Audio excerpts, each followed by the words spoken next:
आइए प्यारे बच्चों,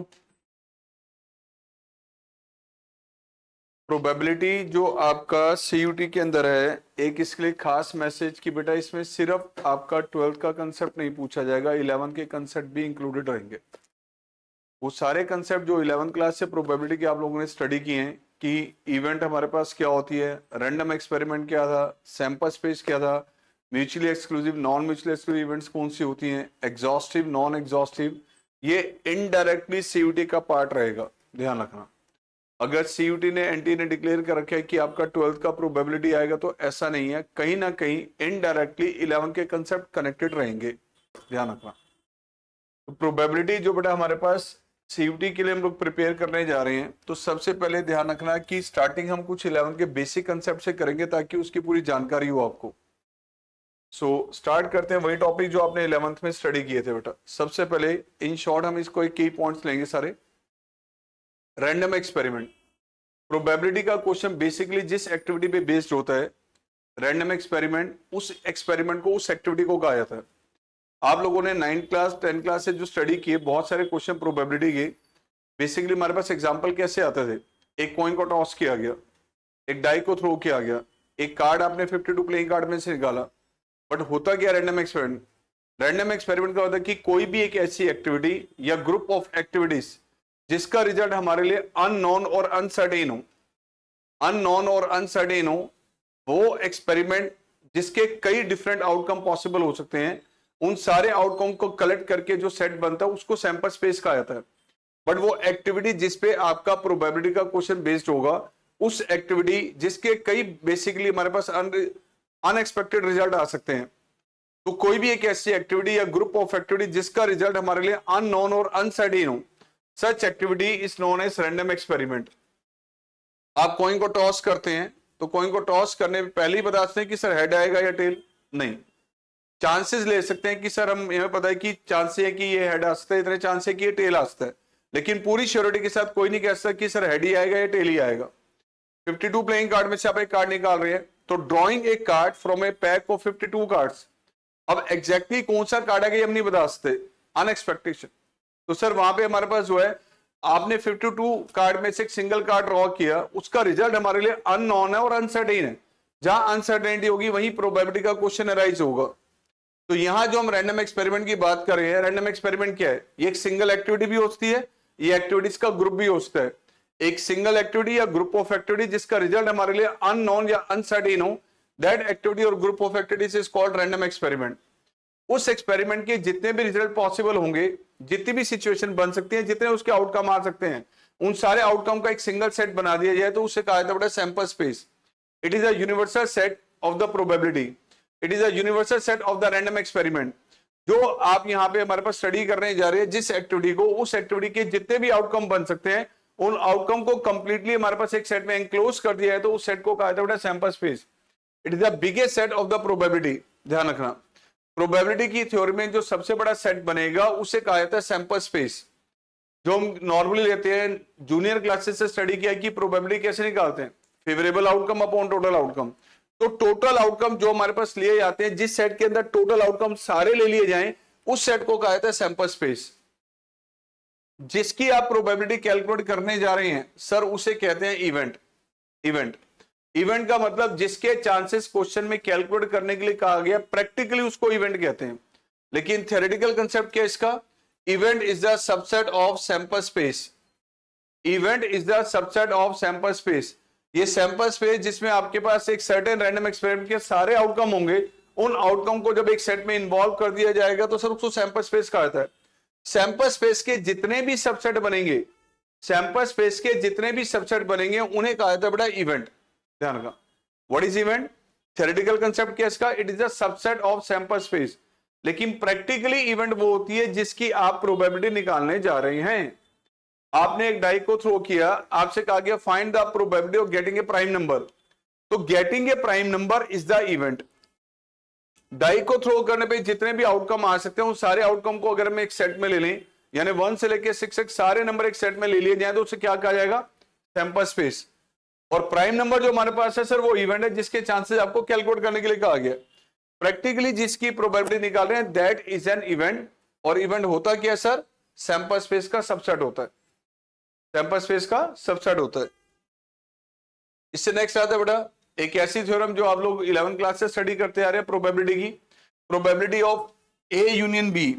कहीं पर भी आपको चांसेस कैलकुलेट करने हैं sir, probability of either A और बी, ईदर और के लिए लगता है sir union, probability of A union B, and probability of A union B का फॉर्मूला आप 11th क्लास से स्टडी करते आ रहे हैं, it is probability of A plus probability of B minus probability of A intersection B.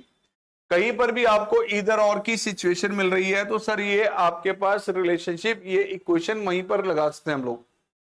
इसे addition theorem कहा जाता है, क्योंकि इधर दिस और दिस से कनेक्टेड जितने भी क्वेश्चंस होंगे वो एडिशन थ्योरम पे बेस्ड होते हैं। That is probability of A plus probability of B minus probability of A intersection B. Sir like एक एग्जांपल आपके सामने यहां पर मान लीजिए आपसे ये कहा गया बेटा in a class 11th of a school 40% of the students study mathematics, 30% students biology, and 10% students ऐसे study both mathematics and biology. अब ऐसे हमारे पास इन्हीं ग्रुप में से एक सिंगल स्टूडेंट को सिलेक्ट किया गया। If a student is selected at random from the class, find the probability that he will be studying mathematics or bio. वो बच्चा है तो मैथ्स पढ़ रहा है या बायो पढ़ रहा है, इसके चांसेस निकालने हैं। तो प्यारे बच्चों एक बात आओ, कितने स्टूडेंट्स हमारे पास जो है मैथमेटिक्स में 40%।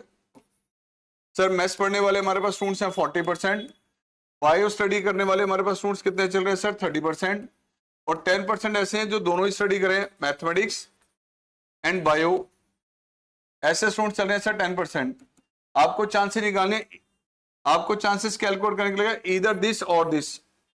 तो सर अगर इस इवेंट को हम ए से डिस्क्राइब कर लें, इसको बी से डिस्क्राइब कर लें, तो ये एक ऐसी इवेंट है जिसमें दोनों के कॉमन एलिमेंट्स आ रहे हैं, it is A intersection B. Now chances क्या कहा गया बेटा, he will be studying either maths और बायो, तो प्रोबेबिलिटी ऑफ ईदर ए और B, it is probability of A union B, that is equal to probability of A plus probability of B minus probability of A intersection B. Sir कितने chances हैं कि एक student math study कर रहा होगा 40%, bio study कर रहा होगा सर 30%, एंड 10% है सर कॉमन, तो रिजल्ट आ जाएगा आपका 60%। It means 3/5। 60% चांस है कि उस स्टूडेंट हमारे या तो मैथ्स को स्टडी कर रहा होगा अदरवाइज बायो को स्टडी कर रहा होगा, इधर दिस और दिस। तो सर ये आपके पास एक सिंपल सा एक एग्जांपल है जो इधर और के साथ कनेक्टेड है। अब यहां पर कई बार क्वेश्चन में आपके पास इवेंट्स कोई डिफरेंट टाइप्स की भी आएंगी जो बेसिक आपके 1 मार्कर में कहीं भी पूछी जा सकती हैं। लाइक सर ये इवेंट्स है जो आप लोगों ने 11th क्लास से इवेंट का टॉपिक स्टडी किया था, ये सारी इवेंट्स कहीं ना कहीं इनडायरेक्टली कनेक्टेड रहेंगे 12th के अंदर भी, सीयूटी के अंदर भी। सिंपल इवेंट किसको कहते हैं? कोई भी एक ऐसी इवेंट जिसकी आप प्रोबेबिलिटी कैलकुलेट कर रहे हैं और उसके फेवर में एक सिंगल एलिमेंट अगर आ रहा है, ओनली सिंगल एलिमेंट आ रहा है, तो ऐसी इवेंट को कहा जाता है सिंपल इवेंट। उससे नेक्स्ट है बेटा म्यूचुअली एक्सक्लूसिव इवेंट्स। 2 या 2 से ज्यादा इवेंट्स, अगर 2 इवेंट्स कभी भी एक साथ अकर नहीं कर सकती, 2 इवेंट्स अगर कभी भी एक साथ अकर नहीं कर सकती, एक इवेंट की अकरेंस अगर दूसरे इवेंट की अकरेंस को एक्सक्लूड कर रही है, तो इन इवेंट्स को कहा जाता है म्यूचुअली एक्सक्लूसिव इवेंट्स। लाइक आपने कॉइन को टॉस किया, या तो हेड अपीयर होगा या टेल, दोनों इवेंट एक साथ अकर नहीं कर सकती। 52 प्लेइंग कार्ड में से आपने एक सिंगल कार्ड ड्रॉ किया, या तो वो कार्ड रेड कलर का आएगा या ब्लैक कलर का आएगा, दोनों कार्ड एक साथ नहीं आ सकते। तो सर ऐसी इवेंट जो हमारे पास होती है उन्हें कहते हैं mutually exclusive events. Mutually exclusive कभी भी आपको चेक करना है कि 2 इवेंट्स म्यूचुअली एक्सक्लूसिव है या नहीं, तो सर उसमें एक ही कंडीशन हमारे पास चेक करनी है आपने कि उनका इंटरसेक्शन हमेशा आना चाहिए नल सेट। अगर 2 इवेंट्स आपके पास म्यूचुअली एक्सक्लूसिव इवेंट्स है तो उनका इंटरसेक्शन हमेशा नल सेट होगा। नेक्स्ट है sir exhaustive events. Exhaustive events का मतलब होता है कि 2 या 2 से ज्यादा इवेंट्स जिनमें सैंपल स्पेस के सारे फेवरेबल आउटकम आ जाएं। 2 या 2 से ज्यादा इवेंट जिनमें सैंपल स्पेस की सारी सिचुएशन कवर हो जाएं, उन इवेंट्स के ग्रुप को कहा जाता है बेटा एग्जॉस्टिव इवेंट्स। आप कैसे चेक करेंगे कि 2 इवेंट्स आपकी एग्जॉस्टिव हैं? सर उनका यूनियन करने पे बनना चाहिए सैंपल स्पेस। अगर 2 इवेंट्स का यूनियन करने पे आपका रिजल्ट सैंपल स्पेस बन रहा है, उन इवेंट्स को कहा जाता है exhaustive events, right. Equally likely events. Equally likely events का मतलब ये होता है कि सर अगर 2 सिचुएशन एक साथ हमारे पास है कि दोनों इक्वल प्लेटफॉर्म पे हमारे पास है। फॉर एग्जांपल आपने एक डाई को थ्रो किया, डाई को थ्रो करने पे नंबर 1 आए, 2 आए, 3 आए, 4 आए, 5 आए, 6 आए, जब तक क्वेश्चन साइलेंट होता, कुछ नहीं बता रहा, तो सर आप उनके चांसेस इक्वल लेके चलते हैं कि नंबर 1 आएगा उसके चांसेस क्या है 1/6, 2 नंबर अपीयर होगा डाई को थ्रो करने पे 1/6, नंबर 3 अपीयर होगा सर 1/6, इक्वली लाइकली है सर, हर एक नंबर आने के चांसेस यहाँ पे इक्वल एज्यूम कर रहे हैं। लेकिन अगर मान लो कि डाई आपके पास वो फेयर नहीं है, वो अनफेयर डाई है, अनबायस्ड डाई है, तो ऐसे केस में डाई को थ्रो करने पे हो सकता है कि नंबर 1 के चांसेस नंबर 2 के चांसेस सेम ना हो, तो वहां पर इक्वली लाइकली नहीं होंगी। जब तक डाई अनबायस्ड है, फेयर डाई है, तो वहां पे सर उसको हम इक्वली लाइकली कंसिडर करेंगे। इक्वली लाइकली का मतलब कि सर 52 प्लेइंग कार्ड में से एग्जांपल के तौर पे आप एक कार्ड निकाल रहे हैं, अब वो सारे इसमें 52 प्लेइंग कार्ड में सारे कार्ड्स अलग अलग हैं, हर एक कार्ड के आने के चांसेस आप इक्वल एज्यूम करके चल रहे हैं, that is called equally likely event, उसे इक्वली लाइकली कहा जाता है। Impossible event and sure event, sir impossible event का मतलब जैसे नाम से क्लियर है कि जो पॉसिबल ही ना हो। आप कॉइन को टॉस कर रहे हैं, आपको पता है कि या तो हेड अपीयर होगा या टेल अपीयर होगा। मान लो कि आपके सामने एक ऐसा कॉइन है जिसके दोनों फेसेस पे हेड है, टेल है ही नहीं। अब अगर हम उस कॉइन को टॉस करते हैं और चांस निकालें कि टेल अपीयर हो, क्या टेल आ सकता है? नहीं, that is the impossible event. तो वो एक ऐसी इवेंट होगी जिसकी प्रोबेबिलिटी 0 के इक्वल होगी। इम्पॉसिबल इवेंट यानी कि जो पॉसिबल ही ना हो। आपने एक डाई को, सिंगल डाई को थ्रो किया, find the probability of getting A number greater than 6, 6 से ग्रेटर नंबर आए, यार 6 से ग्रेटर नंबर डाई पे होता ही नहीं, तो आएगा कहां से? उसकी प्रोबेबिलिटी किसके इक्वल होगी सर? 0। कोई भी एक ऐसी इवेंट जिसकी प्रोबेबिलिटी 0 के इक्वल होगी उसे कहते हैं इम्पॉसिबल इवेंट। और कोई भी एक ऐसी इवेंट जिसके चांसेस 100% है, 100% श्योर की सर कंफर्म यही इवेंट अपीयर होगी, that is called sure event. Sure event की प्रोबेबिलिटी 1 के इक्वल होती है, इम्पॉसिबल इवेंट की प्रोबेबिलिटी 0 के इक्वल होती है। सिंपल इवेंट कौन सी इवेंट थी? एक ऐसी इवेंट जिसके फेवर में एक सिंगल एलिमेंट आ रहा हो, उसे कहते हैं सिंपल इवेंट। और अगर एक इवेंट में एक से ज्यादा एलिमेंट आ रही है, एक से ज्यादा, तो उसे कहते हैं सर कंपाउंड इवेंट। कोई भी एक ऐसी इवेंट जिसके फेवर में नंबर ऑफ आउटकम एक से ज्यादा हो, उसे कहा जाता है बेटा compound event. The next one is the event A but not B. Sir दो इवेंट्स हैं ए और बी, और आपको सिचुएशन ऐसी दे देगी सर कि नंबर इवेंट ए अकर करनी चाहिए लेकिन बी इवेंट अकर नहीं करनी चाहिए, ए तो अकर करे बट बी अकर ना करे। तो लाइक सर वो हमारे पास सिचुएशन कुछ ऐसे बनेगी, आपने हमारे पास ये लिया सैंपल स्पेस, इस सैंपल स्पेस में हमने सर दो सेट दिखा दिए, ये आ गया सेट ए और सर ये आ गया आपके पास set B. It is set A, it is set B. अगर आपसे कहता है कि सर प्रोबेबिलिटी निकालनी है ए अकर करे बट नॉट बी, ए अगर करना चाहिए लेकिन बी नहीं, तो सर ए के ध्यान से देखें तो ए के दो पोर्शन बन रहे हैं। ए का हमारे पास एक एरिया आपके पास ये चल रहा है सर, ये वाला एरिया चल रहा है जिसमें ए के साथ बी इवेंट भी अकर करेगी, और ये वाला जो एरिया हमारे पास चल रहा है सर, ये एक ऐसा एरिया ए का जिसमें सिर्फ ए ही अकर कर रहा है और बी अकर नहीं कर रहा। तो ए सेट को आपने दो अलग अलग पोर्शन में डिवाइड कर दिया, एक ग्रीन एरिया है, दूसरा नेक्स्ट एरिया ये चल रहा है। तो ग्रीन एरिया बेसिकली ये बता रहा है कि इवेंट सिर्फ ए अकर करेगी और बी अकर नहीं करेगी। तो probability of A but not B का मतलब हमारे पास ये बेटा, ये जो एरिया हमारे पास है जिसे कहते हैं हम ए माइनस बी, इसे कहा जाएगा बेटा हमारे पास probability of A but not B. अब ग्रीन एरिया कैसे निकालेंगे बताओ देख के। सर ए में से किसको लेस करेंगे हम? ए इंटरसेक्शन बी को। तो सर यही आपके पास इसका रिजल्ट है, प्रोबेबिलिटी ऑफ ए माइनस में probability of A intersection B. Basically it is called probability of A minus B, इसको कहते हैं सर ए माइनस बी, जो ग्रीन एरिया। ध्यान रखना। अब सर इसी के साथ साथ आपको कई बार यह भी कहा जाएगा, सर ये आपने एक सेट और बना दिया यूनिवर्सल सेट। इस यूनिवर्सल सेट में सर हमने एक सेट डिस्क्राइब कर दिया सर ये ए, दूसरा सेट ये हमने बना दिया सर ये बी। ये सेट ए आपके पास है और ये सेट बी है। अब ये वाला जो एरिया सर हमारे पास है, जो भी हमने कैलकुलेट किया probability of A but not B, इसी को सर डिस्क्राइब करने का एक मैनर ये भी होता है, probability of A minus B को सर ये भी कहा जाता है probability of A but not B. जो भी हमने यहां पे लिखा है सर, एक ऐसा एरिया जो ए में है और बी में नहीं है, ए में है एंड बी में नहीं है, बी में नहीं है, तो बी नॉट। कॉम्प्लीमेंट का मतलब क्या होता था सर? एक ऐसा एरिया जो बी में नहीं आ रहा उसे कहते हैं बी कॉम्प्लीमेंट। तो ये जो आपके पास एरिया चल रहा है, ध्यान से देखें सर, मैं एक एरिया आपके सामने शो कर रहा हूं। मैंने यूनिवर्सल सेट में से बी का एरिया कंप्लीटली लेस कर दिया, तो जितना ये जो एरिया हमारे पास बन रहा है सर, इस एरिया को कहा जाएगा बी नॉट। जितना भी कलरफुल एरिया हमारे पास है सर, ये सैंपल स्पेस है जिसको हम यूनिवर्सल सेट दिखा रहे हैं यहां पे। इस सैंपल स्पेस में से बी को अगर हम रिमूव कर दे तो बाकी जितना एरिया कलरफुल चल रहा है that is called B not. ये बी नॉट है। क्या बी नॉट में से कुछ एरिया ए में आ रहा है? ये कलरफुल एरिया क्या कुछ ए में आ रहा है?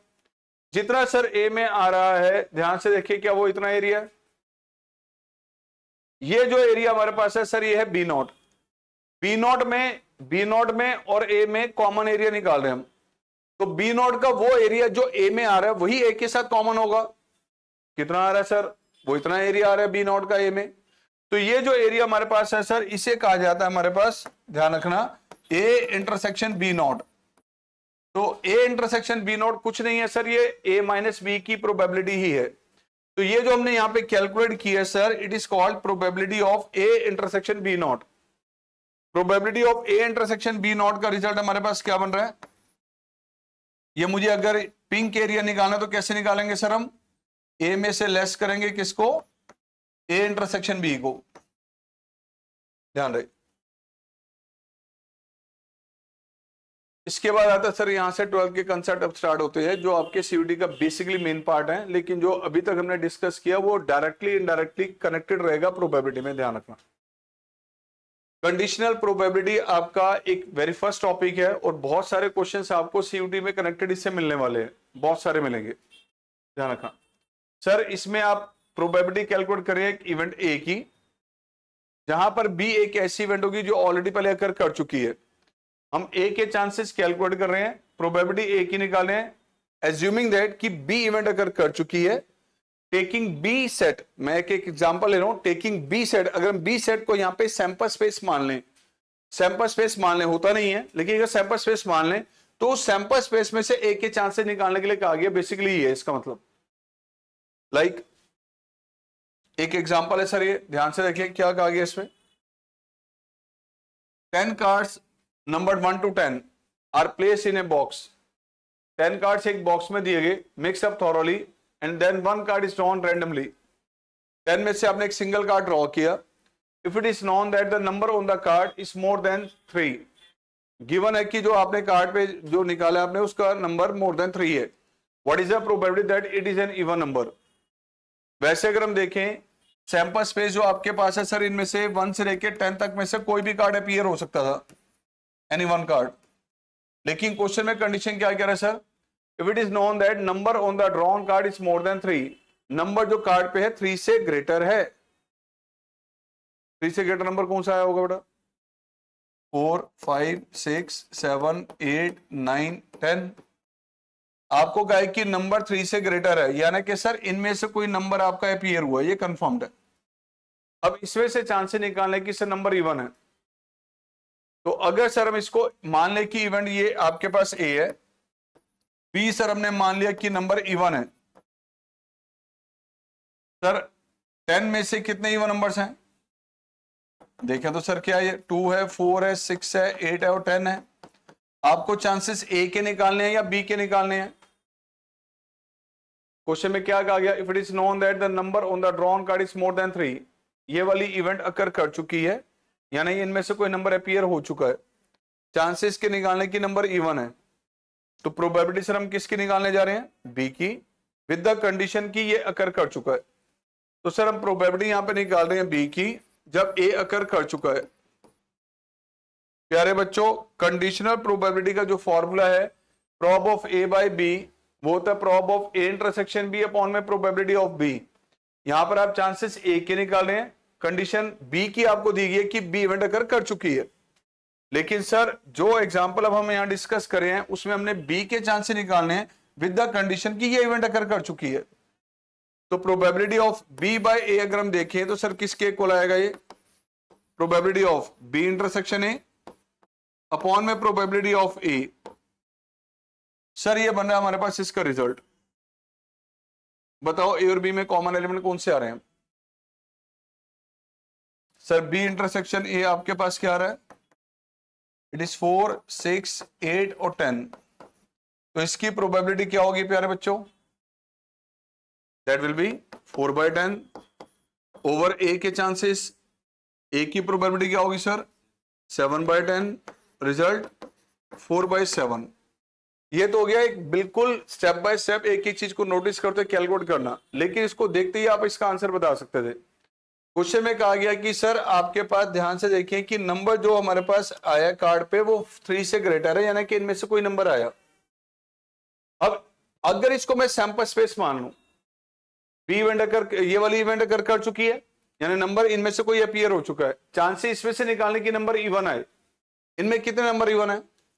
4, 6, 8, 10, 4 नंबर है। टोटल काउंटिंग में कितने हैं?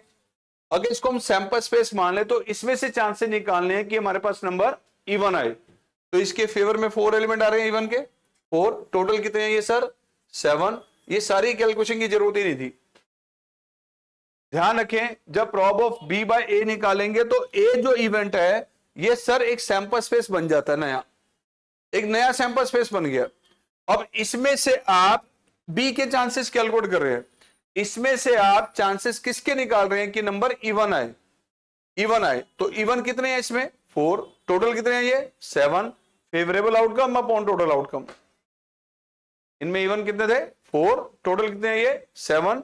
अगर इसको हम सैंपल स्पेस एज्यूम कर लें तो सर इसमें से प्रोबेबिलिटी निकालने के लिए कहा गया, कंडीशनल प्रोबेबिलिटी का मतलब ही होता है, राइट? और नेक्स्ट, इंडिपेंडेंट इवेंट। जब दो इवेंट्स हमारे पास इस नेचर की हो कि एक इवेंट की अकरेंस दूसरे इवेंट की अकरेंस पे कोई इफेक्ट ना डाले, मतलब ए इवेंट है और बी इवेंट है, दोनों कंप्लीटली इंडिपेंडेंट है। ए की अकरेंस बी की अकरेंस पे डिपेंड नहीं करी और बी की अकरेंस ए की अकरेंस पे डिपेंड नहीं करी, दोनों इवेंट बिल्कुल हमारे पास इंडिपेंडेंट है। तो सर ऐसे केस में उन इवेंट्स को हमारे पास कहा था इंडिपेंडेंट इवेंट। लाइक अगर मान लीजिए हमारे पास हो, आपने एक डाई को 2 बार थ्रो किया, first trial and second trial, first trial और सेकेंड ट्रायल। पहली ट्रायल पे आपसे कहा गया कि सर हमारे पास अब फर्स्ट ट्रायल पे जो भी नंबर अपीयर होगा या सेकेंड ट्रायल पे जो भी नंबर अपीयर होगा, सेकेंड ट्रायल का आउटकम क्या फर्स्ट पे डिपेंड करेगा? फर्स्ट पे इवन नंबर आ रहा है या ऑड नंबर आ रहा है, सेकेंड ट्रायल का आउटकम फर्स्ट के आउटकम पे डिपेंड तो नहीं करेगा। ये अगर आपसे कह दिया कि हमारे पास एक इवेंट ए है, लाइक मान लो ए इवेंट के बारे में कहा गया कि even number appear on the first row, even number आना चाहिए फर्स्ट रो के ऊपर, और बी इवेंट क्या दिया गया सर इवन नंबर आना चाहिए सेकंड थ्रो पे। तो क्या सेकंड ट्रायल पे जो नंबर इवन आएगा वो हमारे पास क्या फर्स्ट के आउटकम पे डिपेंड करेगा? नहीं करेगा। These two events are independent, में पता ही है, बट आपको न्यूमेरिकली कभी भी चेक करना है कि दो इवेंट्स इंडिपेंडेंट है या नहीं। तो उन इवेंट्स में हमारे पास सर ये रिलेशनशिप सेटिस्फाई करनी जरूरी है। Probability of A intersection B, probability of A into probability of B के अगर इक्वल है तो इवेंट सर हमारे पास होंगी ये इंडिपेंडेंट। ये बड़ा सिंपल सा एग्जांपल है जिसको देख के हम बता सकते हैं कि इंडिपेंडेंट इवेंट थी ये। लेकिन अगर मान लो सिचुएशन ऐसी आप नोटिस ही नहीं कर पा रहे कि इवेंट इंडिपेंडेंट है या डिपेंडेंट है, तो उसके लिए सर ये एक न्यूमेरिकल रिलेशन है। ये रिलेशन जहां सेटिस्फाई होगा वहां इवेंट्स हमारे पास क्या होंगी? Independent events. और जहां ये सेटिस्फाई नहीं होंगी वहां पे इवेंट्स क्या होंगी? Dependent events. अगर दो इवेंट्स सर आपके पास ए और बी इंडिपेंडेंट है, अगर दो इवेंट्स ए और बी इंडिपेंडेंट है, यानी कि sir probability of A intersection B, ये probability of A into probability of B के इक्वल आ रहा है। तो यहां पर एक थ्योरम है जो मेन रोल प्ले करती है।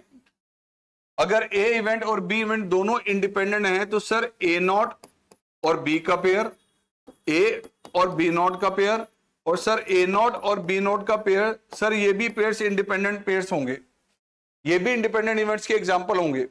अगर ए और बी दो इंडिपेंडेंट इवेंट है तो सर ए नॉट और बी का पेयर भी इंडिपेंडेंट होगा, ए और बी नॉट का पेयर भी इंडिपेंडेंट होगा, as well as A not B not का पेयर भी इंडिपेंडेंट होगा।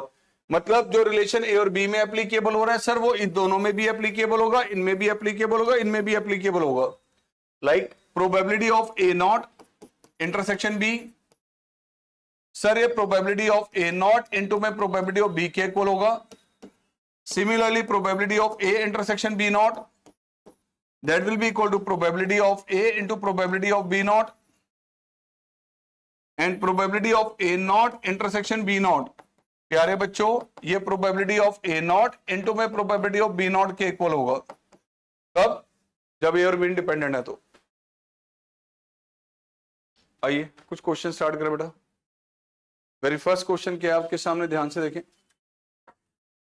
सर ए के चांसेस दिए गए आपको 4/5, probability of A intersection B है 7/10, then probability of B by A, probability of B upon A, conditional probability के फॉर्मूले के अकॉर्डिंग सर ये क्या होगा, probability of B intersection A upon में प्रोबेबिलिटी ऑफ ए। सर आपको ये पता होना चाहिए कि ए इंटरसेक्शन बी हो या बी इंटरसेक्शन ए हो, सर ये दोनों सेट सेम होते हैं। तो प्रोबेबिलिटी आप इसकी निकालें या प्रोबेबिलिटी इसकी निकालें, मीनिंग एक ही है सर। तो ए इंटरसेक्शन बी के चांसेस हैं सर 7/10 अपॉन में ए के चांसेस गिवन है सर 4/5, तो 7/10 इंटू में 5/4, क्या रिजल्ट आ रहा है इसका? Option C. बड़ा सिंपल सा एग्जांपल है जो आने लायक नहीं है। ठीक है, आगे देखो। If A and B are two events such that probability of A 0.6, probability of B 0.2 and probability of A by B sir 0.5। A के चांसेस आपको दिए गए सर 0.6, बी के चांसेस आपको दिए गए sir 0.2 and sir probability of A by B, conditional probability A की given है 0.5। अब आपने कैलकुलेट करने से probability of A union B. Probability of A union B का फॉर्मूला क्या होता है बेटा? It is probability of A plus probability of B minus probability of. प्यारे बच्चों यहां से आप इंटरसेक्शन की प्रोबेबिलिटी कैलकुलेट कर सकते हैं। ए बाय बी का फॉर्मूला क्या होता है sir? Prob of A intersection B upon में probability of B. Sir B के चांसेस का 0.2 है, यहां पे हम रिप्लेस कर दें divided by 0.2 is equal to 0.5, cross multiply करने पे sir probability of A intersection B ये आ गया सर 0.10। तो सर ए के चांसेस गिवन है, बी के चांसेस गिवन है, इंटरसेक्शन के चांसेस यहां पर आ गए 0.60, 0.20 माइनस 0.10, इट इज 0.70, यानी सर 7/10। ऑप्शन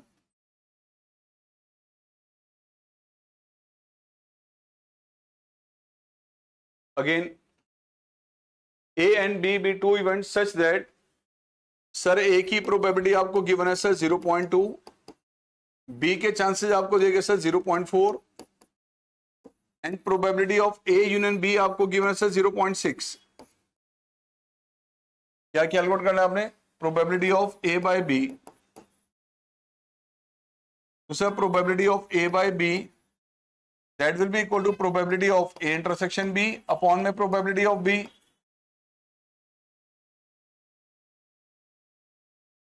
इसका सर फॉर्मूला अगर हम यूज करते हैं ए यूनियन बी का एडिशन थ्योरम के अकॉर्डिंग, तो क्या आएगा? Probability of A plus probability of B minus probability of A intersection B.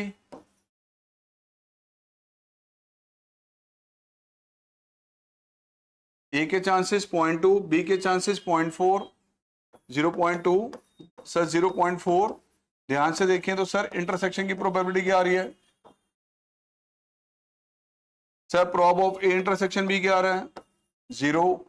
अगर ये वैल्यू आपके पास 0 है, न्यूमरेटर से 0 है, तो रिजल्ट क्या आ गया सर इसका? Option D.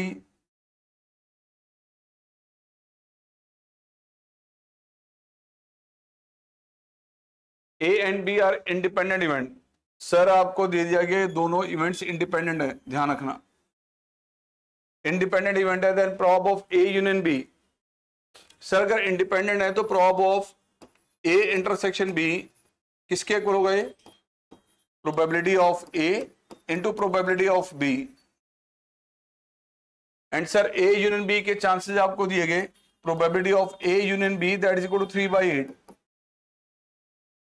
कैलकुलेट करना है सर ये probability of A complement into probability of B complement. आपको बताएगा कि सर अगर दो इवेंट्स इंडिपेंडेंट है ए और बी, तो ए नॉट और बी नॉट का ये पेयर भी इंडिपेंडेंट होगा। अगर ए नॉट बी नॉट का पेयर भी इंडिपेंडेंट है तो सर ये वैल्यू अगर आपको कैलकुलेट करनी है, इसका मतलब probability of A complement into probability of B complement, that will be equal to probability of A complement intersection B complement. और sir A complement intersection B complement किसके इक्वल होता है? डी मॉर्गन्स लॉ के according X union Y whole complement X complement intersection Y complement होता है। Accordingly ये क्या होगा sir? Probability of A union B whole complement and probability of E not, that is 1 minus probability of E. प्यारे बच्चों, अगर आपने ये इसको हम लिखे 1 minus probability of A union B, A union B के चांसेस कितने हैं? यहां रिप्लेस कर तो 1 minus 3/8, the answer is option ये आ गया बेटा।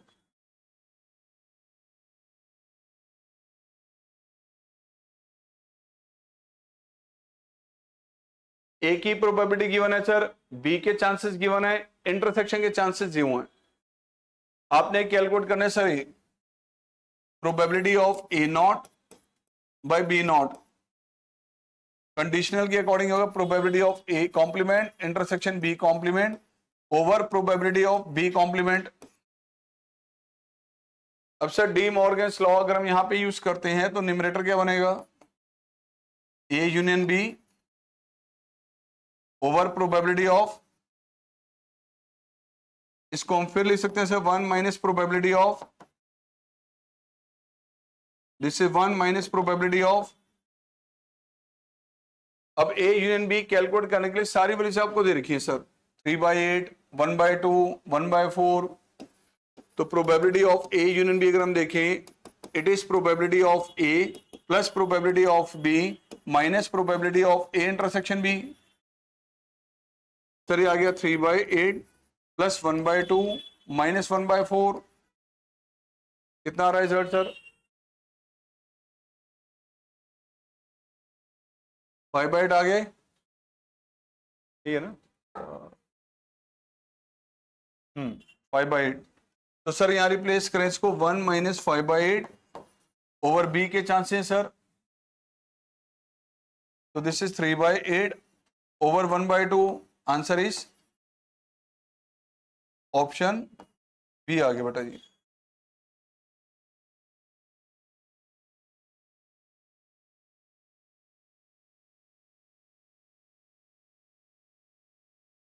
बिल्कुल नहीं कर सकते, अगर क्वेश्चन में इंडिपेंडेंट कहेगा तो ही इंडिपेंडेंट मानते हैं, अदरवाइज अगर इंडिपेंडेंट की कंडीशन उनकी वैल्यूज पे सेटिस्फाई कर रही है, अगर probability of A intersection B की value probability of A into probability of B के मल्टीपल के इक्वल मिल रही है, तो आप वहां पे कह सकते हैं these events are independent, otherwise नहीं कह सकते। सर यहां कहा गया if the events A and B are independent then prob of A intersection B किसके इक्वल होगा? इंडिपेंडेंट इवेंट है तो सर पता ही है कि इसकी प्रॉपर्टी है, इसके इक्वल होगा सर।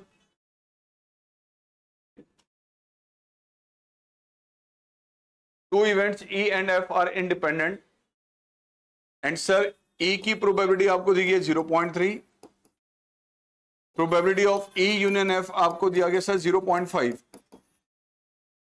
कैलकुलेट करना है सर आपने ये probability of E by F minus probability of F by E.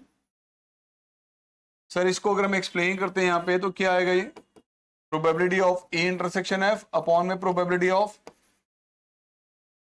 Minus probability of F intersection E upon में प्रोबेबिलिटी ऑफ, क्योंकि इंडिपेंडेंट है क्वेश्चन में क्लियर मैसेज दिया हुआ है, तो सर इंटरसेक्शन की प्रोबेबिलिटी किस में बदल जाएगी? Probability of E into probability of F, this is probability of F into probability of E. प्यारे बच्चों ये इससे कैंसिल आउट, ये इससे cancel out, it is probability of E minus probability of F. E के चांसेस गिवन है, union के chances given है, लेकिन सर एफ के चांसेस नहीं है।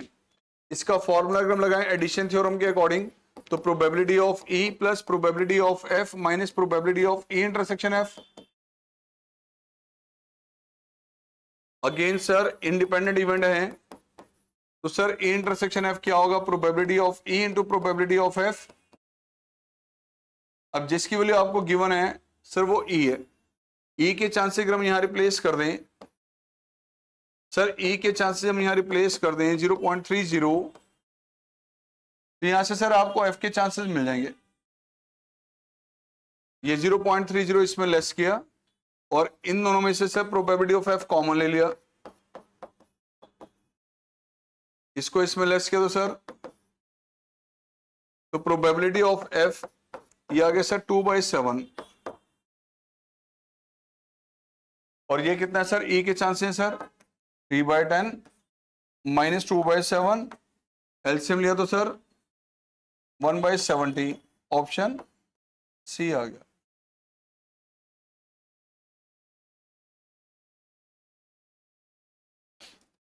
A bag contains 5 red and 3 blue balls. If 3 balls are drawn at random without replacement, sir red colour की और ब्लू कलर की बॉल्स हैं, इसमें 5 और 3, इसमें से 3 बॉल निकालेंगे without replacement, then the probability of getting exactly 1 red ball, 3 ball निकाली गई, रेड बॉल एक ही है, एग्जैक्टली 1 रेड बॉल, इसके चांसेस निकालने हैं।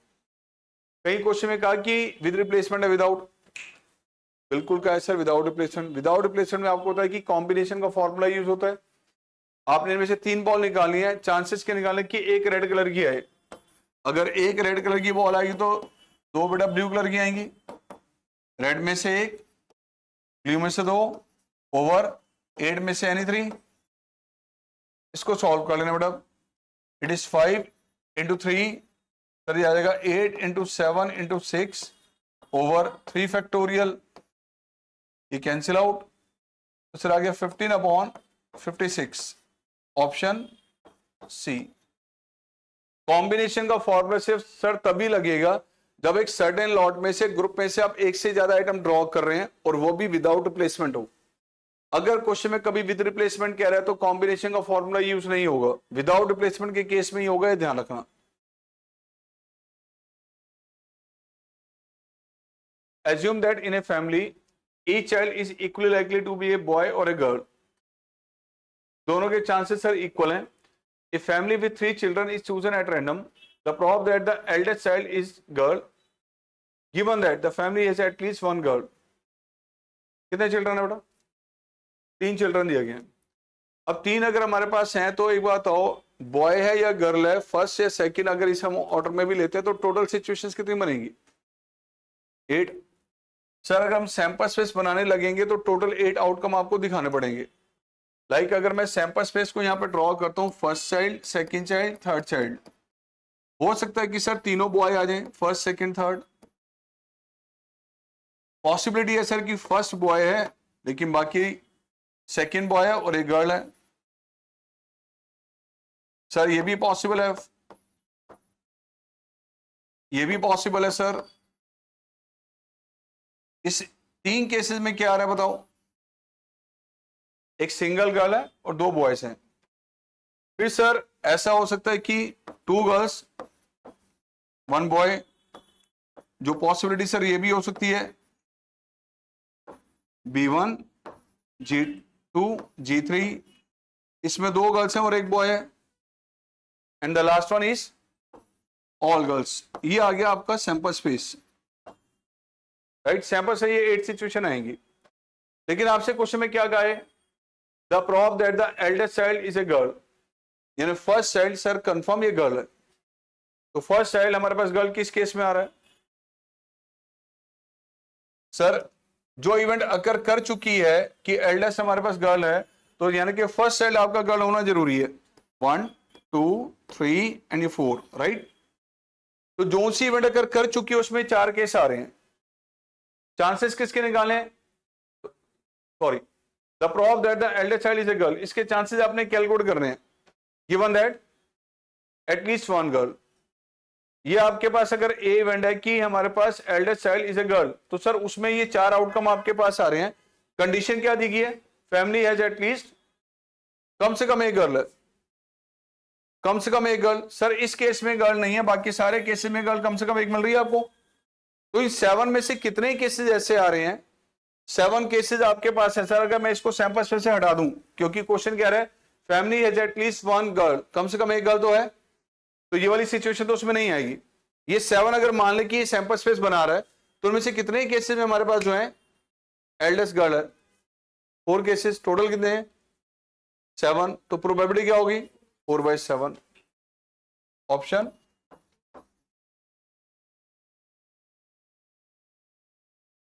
ए डाई इज थ्रोन, पहले डाई को थ्रो किया गया, and a card is selected at random from a deck of 52 playing card. Random experiment 2 activities से बना है, आपने इसमें डाई को भी थ्रो किया है और एक आपने कार्ड को भी निकाला बेटा। The probability of getting an even number on the die and a spade card, die पर इवन नंबर आए और उसके बाद स्पेड कार्ड भी साथ में हमारे पास कार्ड ड्रॉ करने भी आना चाहिए। अब बताओ क्या डाई पे जो आउटकम आएगा या कार्ड जो हम निकाल रहे हैं कहीं आपस में इंटरकनेक्टेड है? These are independent event. तो डाई पे आपके पास इवन नंबर आएगा, इसके चांसेस क्या होंगे? इवन नंबर आने के चांसेस क्या होंगे? Probability of even that is 1/2। और सर स्पेड कार्ड आएगा, 52 में से स्पेड कार्ड आए, इसके चांसेस क्या होंगे? It is 1/4। और वो कह रहा है कि सर ये भी अकर होना चाहिए और ये भी अकर होना चाहिए, और दोनों इवेंट इंडिपेंडेंट है। अगर इसको मैं ए मान लूं, इसको मैं बी मान लूं, तो आपसे कह रहा है sir probability of A and B निकालना है। It is probability of A intersection B. What is this? Probability of A into probability of B. Answer आ गया इसका सर 1/8। Option right. इसमें किसी को, अब देखो यहां देखते हुए पता चल रहा है कि इंडिपेंडेंट इवेंट है, इसको वेरीफाई करने की जरूरत नहीं है, हमें इसको वेरीफाई करने की जरूरत नहीं है।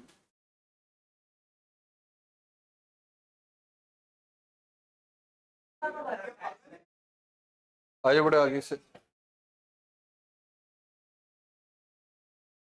Probe of A intersection B आपको गिवन है 7/10, बी के चांसेस गिवन है 17/20। बेटा ए बाय बी की प्रोबेबिलिटी निकालनी है, दोनों वैल्यूज आपको दिए, डायरेक्ट फॉर्मूले में वैल्यू रखनी है बस। Probability of A by B calculate करना है, that will be equal to probability of A intersection B upon probability of B. Sir ये आ गया आपका 7/10 ओवर 17/20, कितना आ गया ये? 14/17। Option if A and B are two events such that, sir probability of A given है आपको, probability of B भी गिवन है, एंड ए बाय बी के चांसेस भी गिवन है, ये कैलकुलेट करना आपने। तो sir probability of A given है सर 1/2, प्रोबेबिलिटी ऑफ बी ये गिवन है आपको 1/3, probability of A by B sir ये गिवन है 1/4। फॉर्मूला यूज करने से सर आपको इंटरसेक्शन की प्रोबेबिलिटी मिल जाएगी यहां से। तो prob of A intersection B this equal to 1/4 into probability of B, B के चांसेस 1/3 हैं, यहां रिप्लेस किया तो 1/12 आ गए। Now this is probability of A complement intersection B complement, De Morgan's law के अकॉर्डिंग सर ये बन जाएगा A union B, and probability of E not क्या होता है? 1 माइनस प्रोबेबिलिटी ऑफ ई। तो सर इसे अगर हम यहां पे यूज कर लें 1 minus probability of A union B, union के लिए बेटा ए के चांसेस गिवन है, बी के चांसेस है, इंटरसेक्शन के ये हैं बेटा। सो 1/2 प्लस 1/3 माइनस 1/12 स्क्वायरलेस कर लेना बस, कितना रहे? 6 4 10 10 माइनस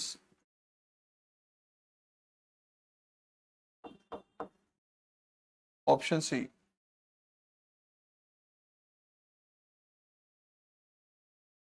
सर ए के चांसेस गिवन है 0.4, बी के चांसेस 0.8, बी बाय ए के chances given, then A union B निकालना है। प्रोबेबिलिटी ऑफ ए बेटा जी 0.4, probability of B 0.8, probability of B by A 0.6, probability of B intersection A upon में probability of A. Sir A के chances 0.4 हैं, अगर हम यहां रिप्लेस कर दें और मल्टीप्लाई कर दें तो सर इंटरसेक्शन के चांसेस आ गए आपके 0.24। अब सर कैलकुलेट करना है ए यूनियन बी, तो probability of A union B, what is this, probability of A plus probability of B minus probability of A intersection B, it is 0.40, 0.80 minus 0.24, result आ गया sir 0. Option D आ गया बेटा.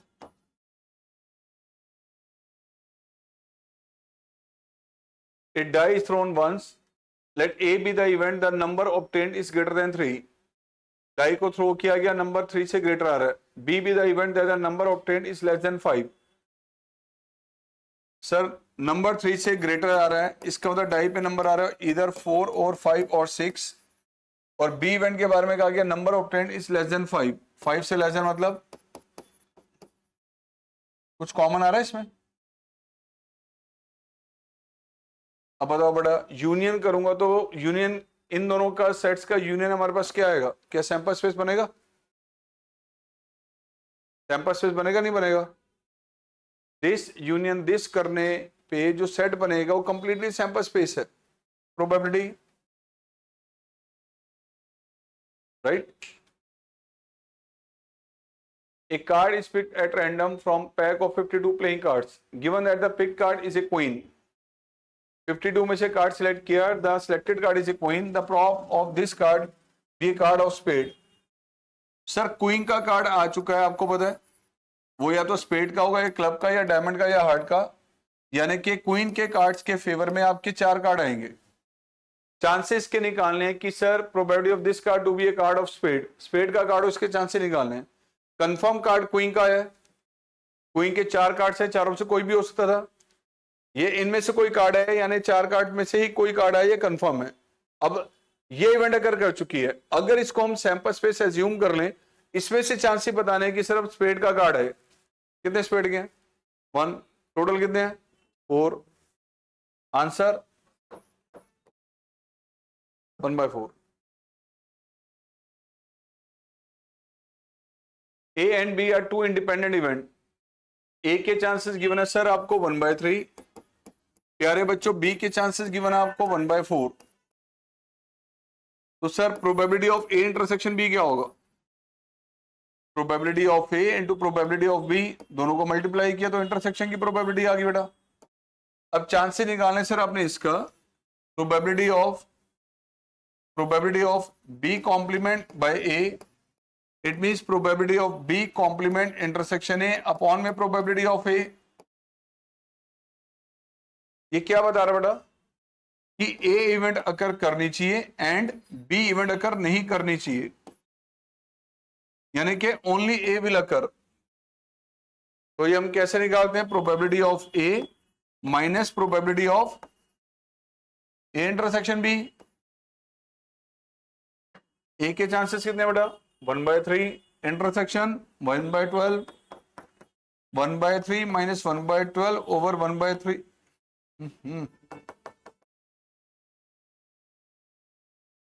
Over 1/3. कितना result इसका 4 minus 1 3, 3/12 यानी 1/4, 1/3, answer 3/4, option C. ठीक है, आइए next. A problem is given to 3 students whose probability of solving it are 1/3, 1/4 and 1/6 respectively. If the event of solving the problem are independent, find the probability that at least one of them solve. कम से कम 1% तो solve करे. Sir 3% को problem दी गई है आपने, first को, second को, third को सॉल्व करने के लिए दी. पहली सिचुएशन की हो सकता है कि किसी से भी सॉल्व ना हो, अगली सिचुएशन की किसी एक से सॉल्व हो जाए बाकी 2 से ना हो, और अगला केस आ गया सर 2 से प्रॉब्लम सॉल्व हो गई है और थर्ड से ना हो, या सर प्रॉब्लम तीनों से सॉल्व हो जाए. तो टोटल 8 डिफरेंट सिचुएशंस आपको सैंपल स्पेस में मिलने वाली हैं. वो कह रहे कि at least one of them solve the problem, कम से कम एक तो पर्सन प्रॉब्लम सॉल्व करे. तो सर सिर्फ ये केस एक ऐसा है जो इसमें कवर नहीं हो रहा, बाकी सारी सिचुएशन कवर हो रही है. तो जो प्रोबेबिलिटी आपने कैलकुलेट करनी है सर, सारे सैंपल स्पेस की प्रोबेबिलिटी, ये सारे केसेस की प्रॉब का सम क्या होगा? 1 में से लेस कर दो वो जिसके चांसेस आपको नहीं चाहिए। किसके नहीं चाहिए? None of them will solve, none of them will solve the problem. Sir first ने ट्राई किया, फर्स्ट से भी सॉल्व ना हो, सेकंड ने ट्राई किया, सेकंड से भी सॉल्व ना हो, थर्ड ने ट्राई किया, थर्ड से भी ना हो, फर्स्ट से सॉल्व ना हो, उसके चांसेस क्या होंगे? 2/3, एंड सेकंड से भी ना हो सॉल्व, एंड थर्ड से भी ना हो बेटा। इससे ये कैंसिल आउट, इससे ये cancel out, 1 - 5/12, the answer is 7/12। Option B आ गया बेटा। Two dice are thrown once if it is known that the sum of the numbers on the dice was less than 6। दो डाइस को throw किया, दोनों पे जो नंबर आ रहे हैं उनका सम 6 से लेस देन है। The probability of getting is sum 3। अब सम 3 अपीयर होगा, उसके चांसेस बताने हैं। कौन सी इवेंट है जो अकर कर चुकी है? सम लेस देन 3, तो सॉरी सम लेस देन 6 से लेस देन है, इसका मतलब सम क्या आएगा? या तो 2 आएगा सर, 3 आएगा, या 4 आएगा, या 5 आएगा। अब ये इवेंट है जो अकर कर चुकी है, तो सर सम 2 के फेवर में एलिमेंट कौन कौन से आएंगे? सम 3 आ गया बेटा 1, 2 एंड ऐसे सम 4 के लिए आ गया 1, 3, 2, 2 एंड सम 5 के लिए 1, 4, 2, 3, 3, 2, 4, 1। यानी इनमें से कोई केस आ चुका, ये कंफर्म्ड है कि सम जो भी है वो 6 से लेस देन आया। अब चांसेस के निकालने की सम 3 अपीयर हो, taking this as sample space, इसमें से चांसेस बताने हैं कि सम 3 था। इसमें कितने केस आ रहे हैं बेटा? 1, 2, 3, 4, 5, 6, 7, 8, 9, 10 केसेस हैं। इनमें से कितने केसेस में सम 3 है? सिर्फ 2 केसेस में, फेवर में 2, टोटल है ये 10। Answer is option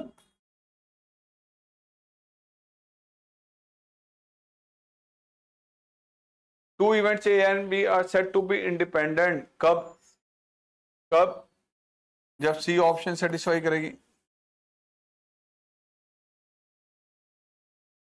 if the events A and B are independent, probability of A sir given आपको 0.35, probability of A union B sir given आपको 0.6।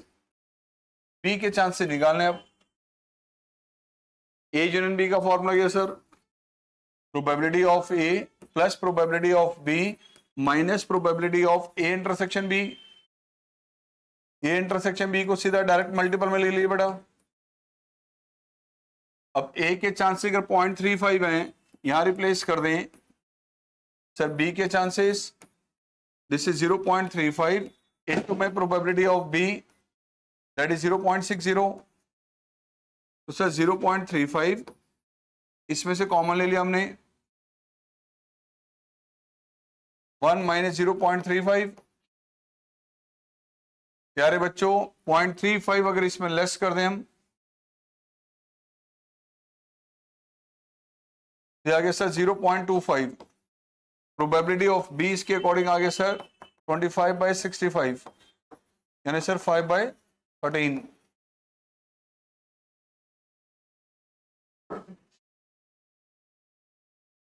ए लिखें या डी लिखें, दोनों वैल्यू सेम है, ठीक है। 21 the probability of A B and C solving a problem are 1/2, 1/3 and 1/4। The proof that the problem will be solve. बिल्कुल सेम क्वेश्चन आगे भी।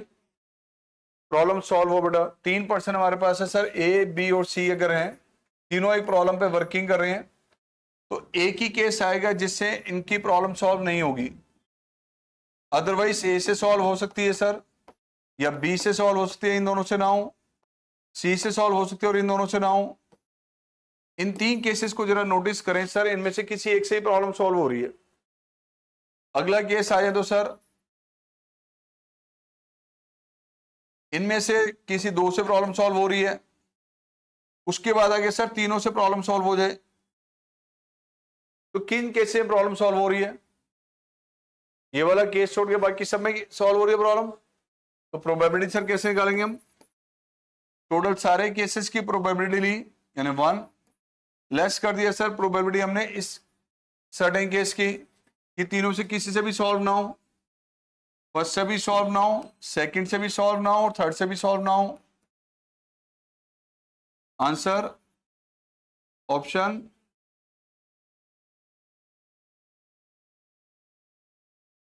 This one. ए के चांसेस कितने बेटा? बी के चांसेस निकालने सर ए बाय बी। एक बात आओ, probability of A by B क्या होता है?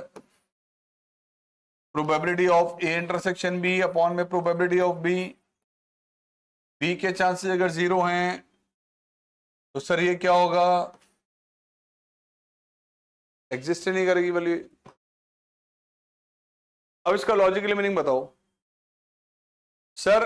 ए के चांसेस निकाले जब बी अकर कर चुका है, बी अकर करेगा नहीं, इम्पॉसिबल है। बी की प्रोबेबिलिटी क्या है?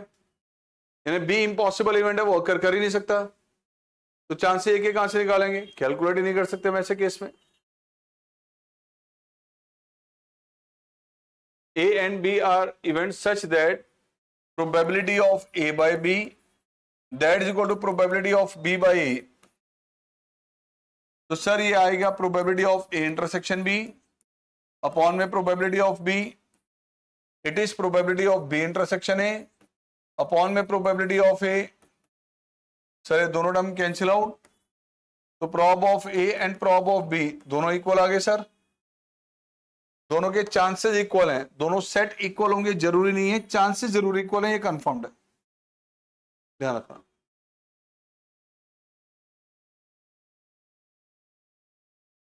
अगर ए की प्रोबेबिलिटी 0 होती और बी की हाफ ले लो, चलो फिर अब निकालेंगे, कुछ और कंडीशन भी देगा ना, फिर कुछ और भी देगा उसके लिए। फिर next, if two events A and B are such that probability of A not 0.3 दी है, probability of B sir 0.4 given है, and probability of A intersection B not only A will occur 0.5। तो सर ये निकालना आपने probability of B, sir probability of B by A union B not, ये निकालना।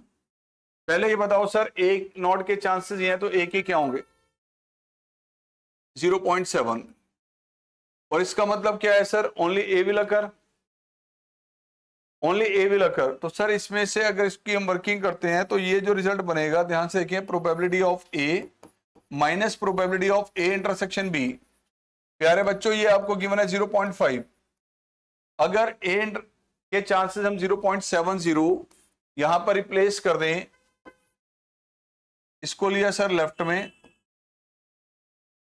तो prob of A intersection B, sir A intersection की probability आपके पास आ गई 0.20, ठीक है जी। अब चेक कीजिए सर, आपके पास ए के भी चांसेस हैं, बी के भी चांसेस हैं और इंटरसेक्शन के भी हैं, कैलकुलेट करना सर ये।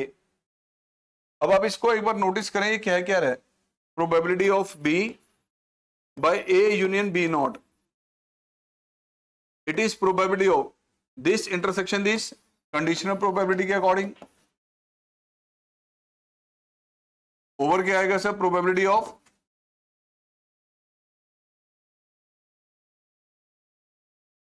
अब बताओ यहां कौन सा लॉ लग रहा है? यहां आप प्रोबेबिलिटी जो सेट्स के अकॉर्डिंग यहां पे डिस्ट्रीब्यूटिव लॉ को अप्लाई कर सकते हैं। अगर यहां डिस्ट्रीब्यूटिव लॉ को हम अप्लाई करेंगे तो आएगा probability of B intersection A union B intersection B not,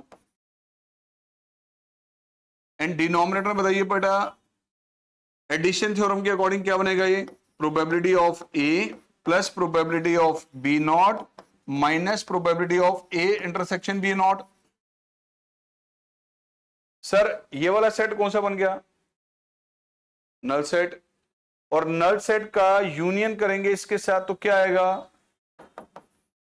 B intersection A. ये कौन सा सेट है? नल सेट का यूनियन इसके साथ, तो ये वाला सेट बनेगा ये। And this is probability of A. Sir A के chances plus probability of B not minus probability of A intersection B not. अब सारी वैल्यूज यहां रिप्लेस कर दो बेटा। इंटरसेक्शन की प्रोबेबिलिटी 0.20, लो बेटा 0.20। ए के चांसेस कितने हैं 0.70, बी नॉट के चांसेस कितने हैं and A intersection B not कितना है, तो कितना आ गया 0.2 अपॉन 0.8, कितना हो गया 1/4। ऑप्शन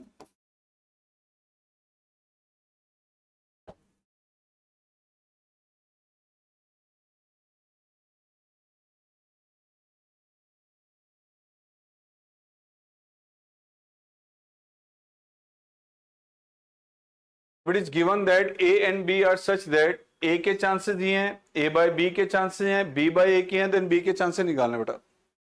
एक बात बताइए सर, आपको probability of B by A दिया हुआ है 2/3, it is probability of B intersection A upon में प्रोबेबिलिटी ऑफ ए। सर अगर ए के चांसेस 1/4 यहां रिप्लेस कर दें,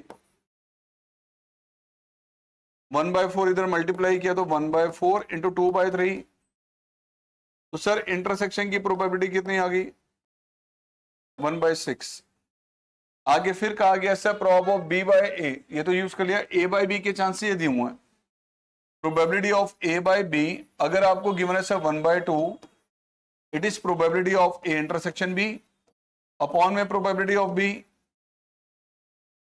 सर आपको इंटरसेक्शन की प्रोबेबिलिटी गिवन है 1/6, तो प्रोब ऑफ बी किसके इक्वल होगा सर, ये 2 टाइम्स आ रहा है prob of A intersection B cross multiply करने पे। ये वैल्यू अगर हम यहां रिप्लेस कर दे सर कितना आ गया answer,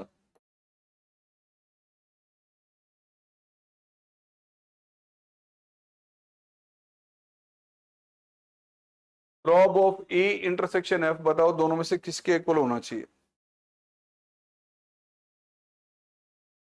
sir F by E का फॉर्मूला लगाते हैं तो भी ये prob of A intersection F आएगा, ये लगाएंगे तो ये भी आएगा सर। तो दोनों सिचुएशन में सर हमारे पास ये prob of A intersection F बनेगा। इसमें क्या कहा गया बोथ ए एंड बी, तो ऑप्शन कौन सा हो जाएगा, सी आ जाएगा बेटा। Let 3 fair coins be tossed. A के बारे में कहा गया ऑल हेड्स और ऑल टेल्स, बी कहा गया एटलीस्ट 2 हेड्स, सी कहा गया at most 2 tails, which of the following are independent. A के बारे में कहा गया ऑल हेड्स और ऑल टेल्स, लो बेटा ये आ गया आपके पास ए के फेवर के एलिमेंट ऑल हेड्स या ऑल टेल्स। बी में कहा गया कम से कम 2 हेड आने चाहिए, लो प्यारे बच्चों 2 हेड आ गए, 2 हेड आ गए। और अगला केस कह रहा है एट मोस्ट 2 टेल्स, कम से सॉरी मैक्सिमम 2 टेल आने चाहिए, मैक्सिमम 2 टेल, 0 टेल, 0 टेल या 1 टेल या सर 2 टेल्स 1 हेड।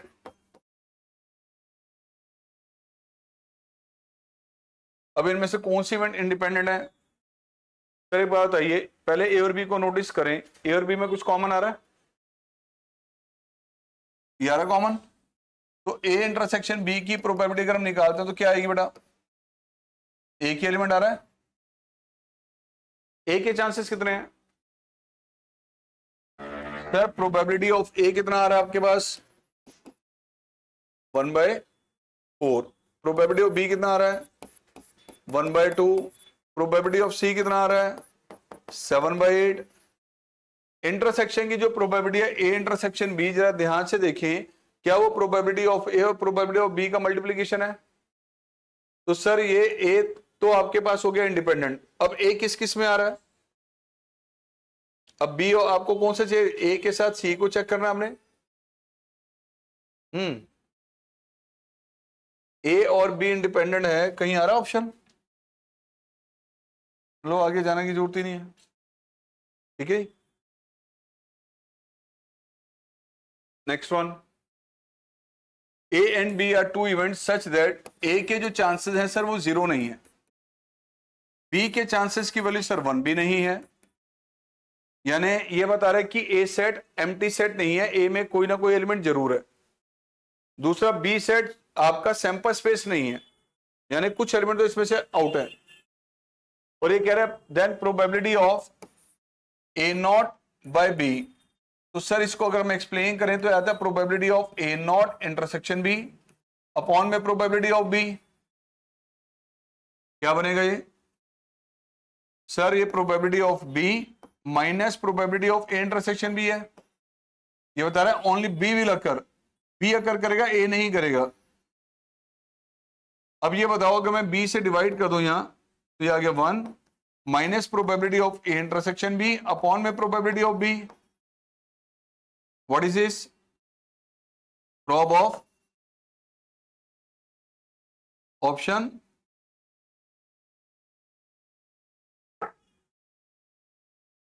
बिल्कुल। A coin is toss 3 times, ये मिसप्रिंट हो गया, यहां इन आएगा बेटा, इन। एक कॉइन को 3 बार टॉस किया continuously. If E is the event that there are at least 2 heads, कम से कम 2 हेड तो आए, कम से कम 2 हेड। और एफ इवेंट के बारे में कहा गया in which first throw is head, sir E में कहा गया कि कम से कम 2 हेड होंगे। 3 बार अगर आपने थ्रो किया है तो कम से कम 2 हेड, कम से कम 2 हेड। जरा ध्यान से देखें तो सर ये एक सिचुएशन बन रही है, इसमें ये आउटकम आ रहे हैं सर ई के फेवर में।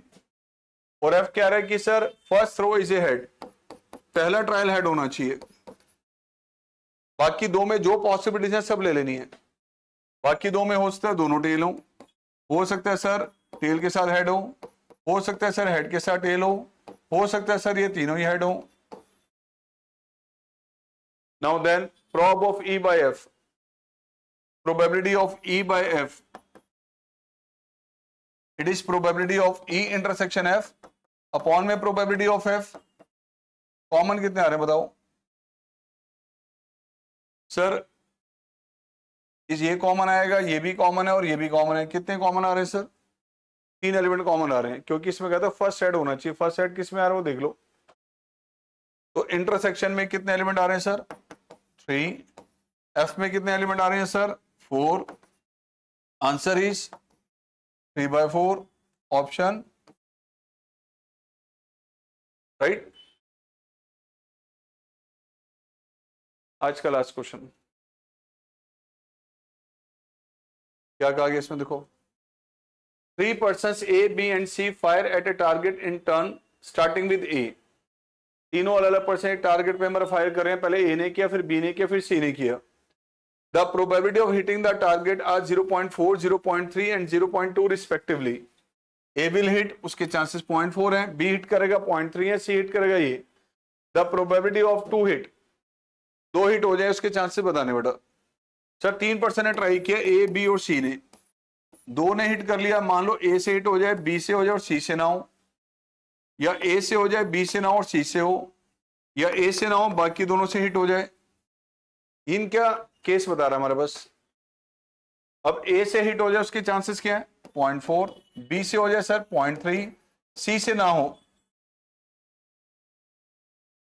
ए से हिट हो जाए 0.4, बी से हिट ना हो 0.7, सी से हिट हो जाए 0.2, या ए से हिट ना हो 0.6, बाकी दोनों से हिट हो जाए।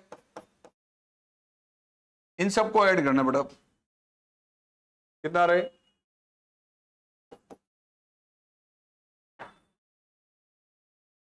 Zero 0.096, 056,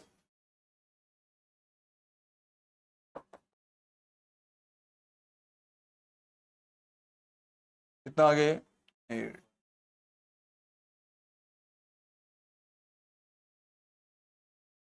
option B